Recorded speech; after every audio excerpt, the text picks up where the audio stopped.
Sleeping with Jezebel, when your lover is your spiritual enemy. He thought he had found the love of his life. She was magnetic, alluring, and intoxicating, everything he thought he wanted. But beneath her beauty and charm lurked a darkness he couldn't see. She wasn't just a lover, she was a Jezebel spirit, a spiritual enemy disguised as his soulmate. The seduction, at first, it was perfect. She showered him with attention, affection, and promises of a future together. She mirrored his dreams, his desires, his very essence. But as quickly as the intensity began, it shifted. She started to manipulate him, using sex, guilt, and emotional blackmail to control him. She isolated him from his friends and family, convincing him that they were the problem. She fed on his energy, draining him emotionally, mentally, and spiritually. The unraveling, his life began to fall apart. His career suffered, his health declined, and his relationships crumbled. He was trapped in a cycle of chaos, unable to see the truth. She was the source of his destruction. The awakening, one day, he had a moment of clarity. He realized that she wasn't who she claimed to be. She was a Jezebel spirit, a spiritual enemy who had been feeding off his energy. The path to redemption, acknowledged the truth. He admitted to himself that she was toxic and that he had been manipulated. Cut the cords. He severed ties with her, cutting the energetic cords that bound him to her. Seek spiritual guidance. He turned to prayer, meditation, and divine energy for guidance.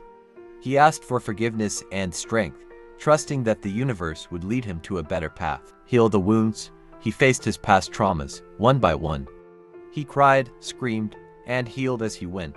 He aligned his chakras, activated his heart, and learned to love himself. Not the false version she had created, but the raw, imperfect, beautiful soul beneath it all. Break the cycle. He stopped the destructive behaviors that had defined his life. He stopped drinking, stopped the pills, and stopped the lustful chases that had led him nowhere. He realized that feeding his demons only made them stronger. Instead, he starved them, replacing their poison with light, love, and divine energy. Rebuilt, he reached out to those he had hurt, not with expectations, but with humility and remorse. He knew rebuilding trust would take time, but he was willing to do the work. Protect his energy. He learned to recognize the signs of dark energy and manipulation. He vowed never to let anyone human or otherwise come between him and his divine path again. The transformation, as he walked this path, he began to see changes. The chaos in his life subsided, replaced by peace and clarity. The people he had once pushed away began to return, drawn by his newfound light. He wasn't perfect, but he was healing.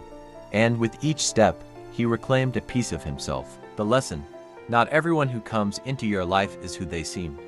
Beware of the wolves in sheep's clothing, the spiritual enemies who use love as a mask for their darkness. For those who have been hurt by such individuals, remember this: their actions are a reflection of their inner turmoil, not your worth. Protect your energy, trust your intuition, and seek out genuine love that walks in the light.